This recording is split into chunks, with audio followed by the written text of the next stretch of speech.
starting to get into Christmas mode. I've got my first Christmas album coming out October 9th. It's called Joy to the World. We're doing a tour of the West Coast, so it'll start November 28th, and it's the first time we've ever done anything like that. So we're going out. We're trying to raise money for this area of the Congo. It's a northern third of the Congo, ranked 187 out of 187 countries. It's pretty much the worst of the worst. And so we're working together with World Vision and Covenant Church Organization, and very excited about that. There's a lot to it. Yeah. So that's where all the proceeds from the Christmas project and the tour will go to. We'll also be auctioning off some guitars. So I'm really excited.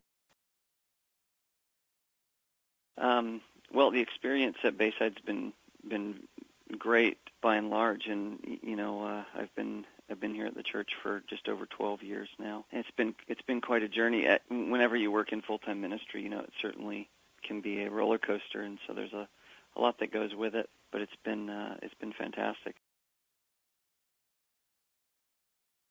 It's really constantly finding ways to, like His Word says, to sing a new song.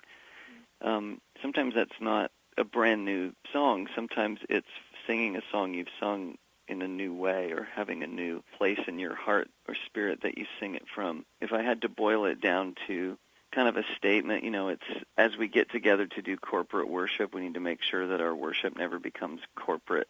Our main goal is to go out and experience God and find that spot. So we plan and we pick songs ahead of time and the whole thing, but just sometimes we feel like God has something different.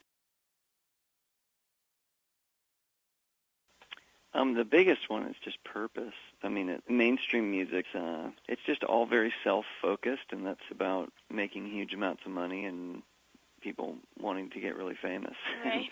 I'm not saying none of that exists in Christian music, Right. but for me personally, the music that I'm making is to serve God and His people.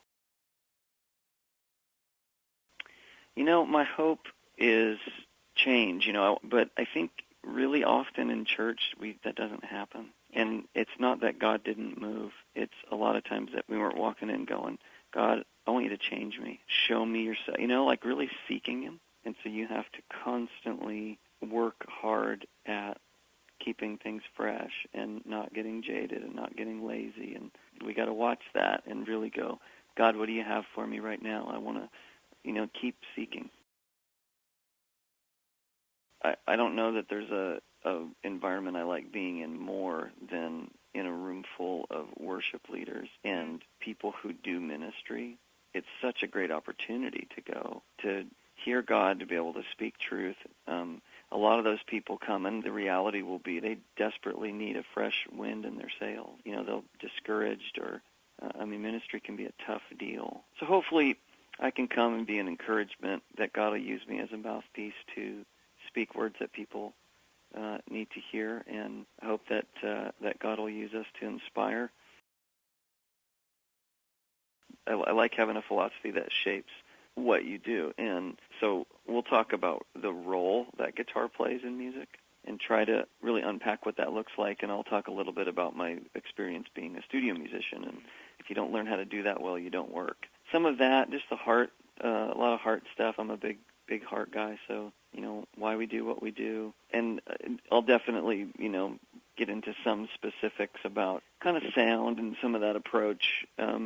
But I feel like if I can give people an overarching view of the heart of the whole thing, and that's what makes a great team.